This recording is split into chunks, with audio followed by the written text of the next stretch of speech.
ये परमात्मा पूर्ण ब्रह्म कबीर भगवान जी हमारे साथ साथ रहते हैं। कबीर परमात्मा कहते हैं कि जो जन मेरी शरण है ताका हूँ मैं दास, और गेल गेल ला गया फिरूं जब तक धरती आकाश। पुण्यात्मा, जो पुण्यात्मा अब भक्ति कर रहे हैं, क्योंकि अब ये प्राइम टाइम है भक्ति का, ये पिछली पीढ़ी है कलयुग में, और अब जो इस शरण में आ जाएंगे वो पार हो जाएंगे, और जो पार नहीं हुए तो वो यहीं रह जाएंगे।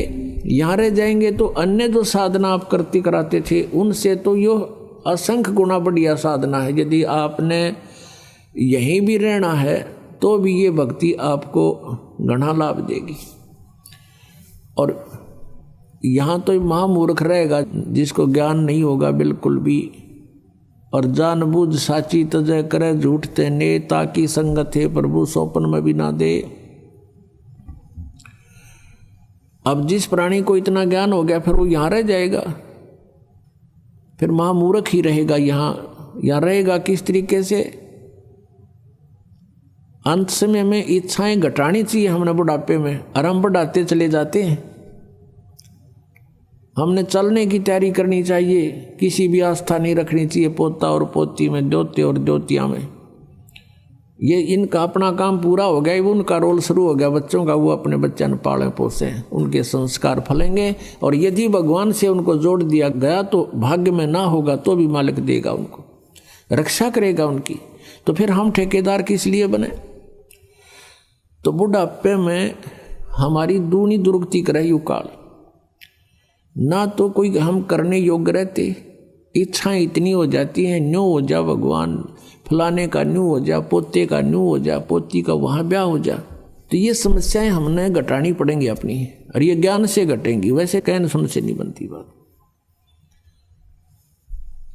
तो क्या बनती है बुढ़ापे में? आया बुढ़ापा बैरी, पड़े परिवार में ममता गहरी। आवे बुढ़ापा बैरी, पड़े परिवार में ममता गहरी। पोता ब्यालो या मन में रहरी, एली करवा जो खड़ी रहेली, करवा जो खड़ी। जब के ठेका ठा लिया और कोई पूछा नहीं बुढ़ा ने। बच्चे कोई काम करना शुरू करते हैं, बीच में जाकर खड़ा हो गया, नो नहीं भाई नो करो। वो करते होंगे उन्हें डिस्टर्ब करेगा। अब जो वृद्ध आदमी आज 70-80 साल का हो गया, उस समय जब वो युवा था, जो भी क्रियाएं करता था उसमें वर्तमान के हर टेक्निक में अंतर हो लिया, तो उस वाली सलाह काम ना दे। और फिर जब वृद्ध हो जाएगा, यो ज्ञान समझ में आ जाएगा, फिर तो परमात्मा कहते हैं लोभी मन नाम सुमर ले रे, तू जीवित मर ले रे। फिर जीवित मर जाएगा। जितनी जैसी आपकी सोच समझ है, बच्चों को एक बार प्रार्थना करें और वो कहें कि नहीं पिताजी ऐसा करेंगे, अच्छा बेटा ले देख लो, ऐसा कर लो, फिर अपनी माला लेकर मुंह फेर ले, बात नहीं करे दोबारा, क्योंकि वो बालक नहीं है और परमात्मा उनके साथ है। जहाँ जो भगवान साथ देगा माँ बाप नहीं दे सकते। माँ बाप अपने बच्चों को खाना खिला के, अच्छी तरह नवा धोआ के, कपड़े सुथरे बढ़िया पहना के स्कूल भेज देते हैं, और रास्ते में दुर्घटना हो जाती है तो वहाँ माँ बाप का रोल नहीं है, वहाँ किसका रोल है? भगवान का। जब वहाँ रोल भगवान का है इसी टिपिकल स्टेज पे, तो वहाँ क्या भगवान आंख मीच के बैठेगा आपके बच्चों के साथ? तो पुण्यात्माओं, आत्मज्ञान बिना नर भटके, तो बिना ज्ञान के हम भटक रहे हैं। जब ज्ञान होगा हम बहुत हल्के हो जाएगा बोझ। जैसे सीता जी का ब्याह कर दिया था राजा जनक ने, और विवाह होते ही कुछ दिन के बाद वनवास हो गया। वनवास के बाद फिर उसका अपहरण हो गया, रावण की कैद में रही 12 वर्ष।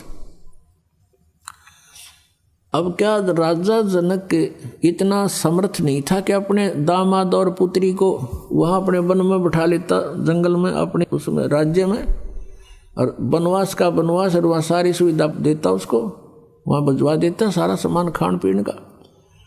लेकिन नहीं, वो विद्वान पुरुष थे, उनको पता था कि हमारा फर्ज इतना ही था, इनकी विवाह कर दिया और इनका इब भाग फलेगा, हमारा बीच में डिस्टर्बेंस कति काम नहीं करे, हम मूर्खता करेंगे इनके बीच में बढ़ के, और हम बीच में पहले बढ़े, बच्चे का ब्याह कर दिया।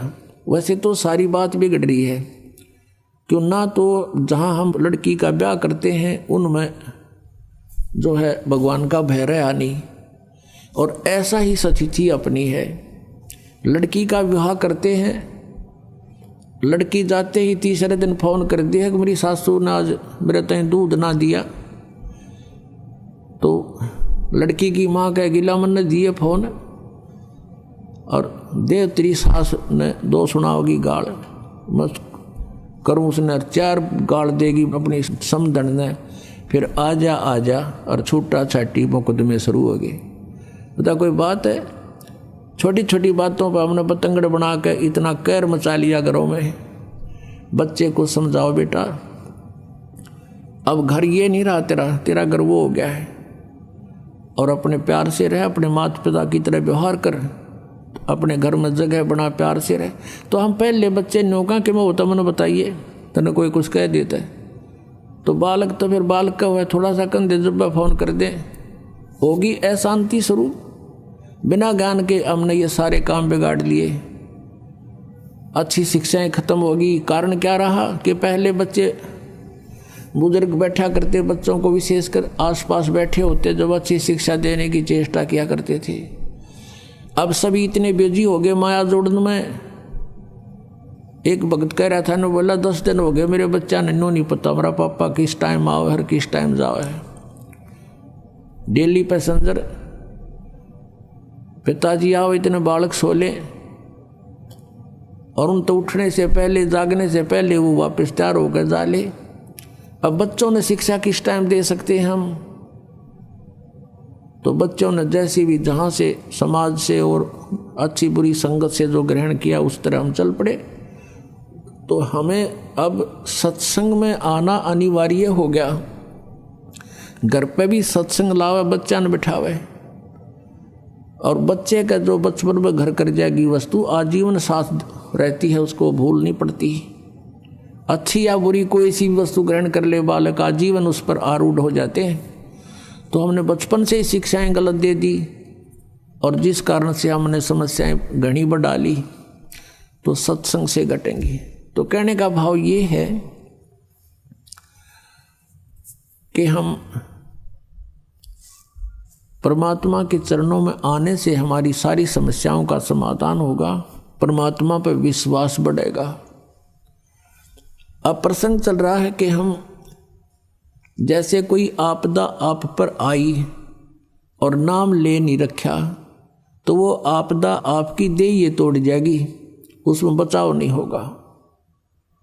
बचाव करने के लिए हमने कुछ करना पड़ता है, और वो परमात्मा जिसकी शरण में आप कभी रहे हो और पार हुए नहीं, और फिर आप दोबारा भटक रहे हो, तो फिर उस मालिक को पता होता है। कहता है, जो जन मेरी शरण है ताका हूँ मैं दास, और गैल गैल लागया फिरूं जब लग धरती आकाश।